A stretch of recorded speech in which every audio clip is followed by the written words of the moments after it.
So mga lodi, so nandito tayo ngayon sa ating Peace Wi-Fi. So nasa 17 days na po, hindi wala na po siyang internet. So binisita natin ito, wala po siyang ilaw sa kabila. So ibig sabihin yan, itong fiber ang walang connection. So titingnan natin ngayon. So ang process po ay lalagay natin ang laser para tingnan natin sa kabilaan kung tatagos ang ating laser doon.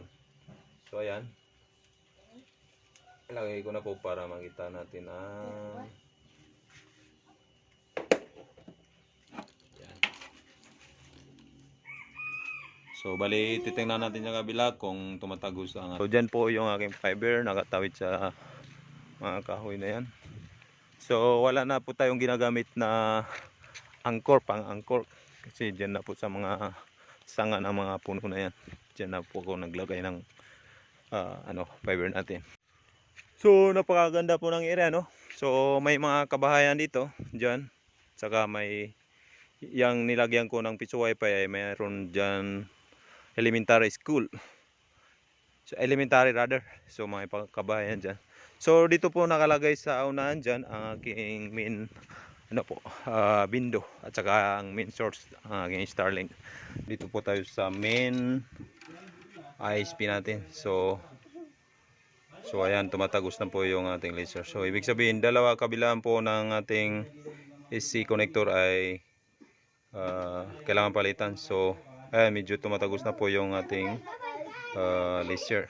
So ibig sabihin kailangan pa rin ito palitan itong kabila sa letter A. So okay na siguro yung sa kabila.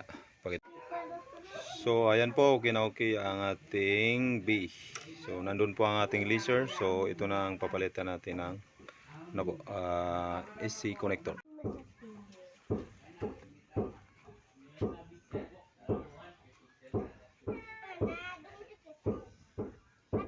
So ngayon ay mag-splice po tayo ng ating fiber. So kinakailangan mag-splice ulit para mas maayos po yung tagos ng ating internet.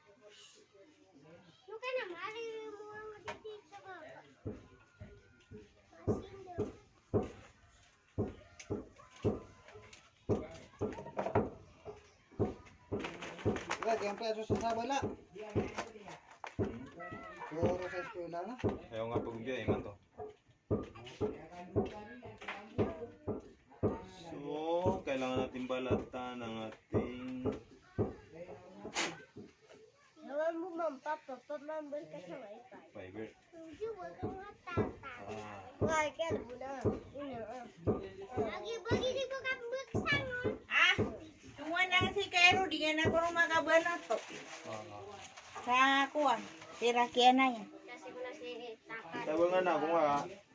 No, ani, di ba nga kan ka, mula to ako sa di na Ito bang ikaw? Kung nga mata na. Ako din sundu. Ngoro, mantay pa rin na nakakumah. Di ka pa mo.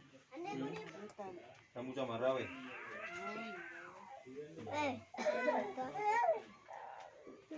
Tidak mo na. Mabibitiyo. Apat. Ito na lawat pera na ya. Pakai sila na si Man. Mira kung malaya. Ito na dira kang laya. Ibulayam sa layo ka. Nani nga ibabitari hari pa. Ay, ani nga ibabitari. Bro, sa isa, ako ka matatagos sa akong tam. Ke andi ni kapag-pagulog ka ron, napakailero. Huwag. Anaki. Yang bigay ni. Kaya ron din tanggura ka.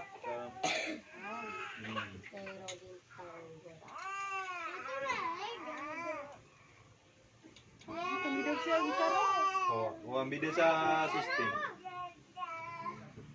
Dah ada nomor tahu.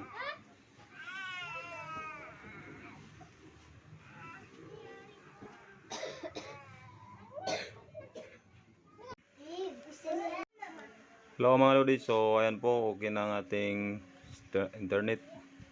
So, gumagana po ang ating window. Yan, mag-try tayo mag-connect.